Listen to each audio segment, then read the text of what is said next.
Discuss ചെയ്യാൻ പോകുന്നത് plus ടുവിലെ important chapter ആയിട്ടുള്ള മാഗ്നറ്റിസം ആൻഡ് മാറ്റർ ആണ്.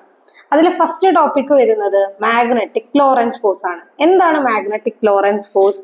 The force acting on A charged particle moving in magnetic field. അതായത് ഒരു മാഗ്നറ്റിക് ഫീൽഡിൽ ഇരിക്കുന്ന ഒരു ചാർജ്ഡ് പാർട്ടിക്കിളിന് എക്സ്പീരിയൻസ് ചെയ്യുന്ന ഫോഴ്സ് ആണ് മാഗ്നറ്റിക് ലോറൻസ് ഫോഴ്സ്. അതെങ്ങനെയാണെന്ന് എക്സ്പ്ലെയിൻ ചെയ്യാം.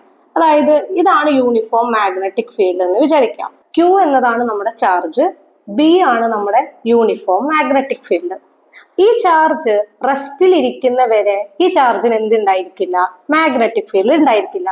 ഇനി നമ്മൾ ഈ ചാർജിനെ V എന്ന് പറഞ്ഞ വെലോസിറ്റിയിൽ മൂവ് ചെയ്യിക്കാൻ തുടങ്ങി എന്ന് വിചാരിക്കാം.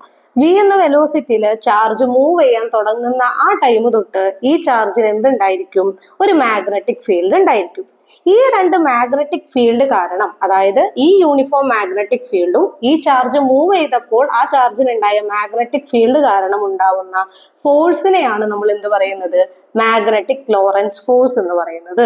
സോ മാഗ്നറ്റിക് ലോറൻസ് ഫോഴ്സിന്റെ ഇക്വേഷൻ നമുക്ക് F = Q × V cross B എന്ന് എഴുതാൻ പറ്റും. വിയും ബിയും നമ്മൾ വെക്ടർ ആയിട്ട് റെപ്രസെന്റ് ചെയ്യണം. അപ്പോൾ ഇതിനെ സിംപ്ലിഫൈ ചെയ്യുന്ന സമയത്ത് QVB സൈൻ തീറ്റ എന്ന് എഴുതാൻ പറ്റും. തീറ്റ എന്ന് പറഞ്ഞു കഴിഞ്ഞാൽ വെലോസിറ്റിയും മാഗ്നറ്റിക് ഫീൽഡിന്റെയും ഇടയിലുള്ള ആംഗിൾ ആണ് തീറ്റ.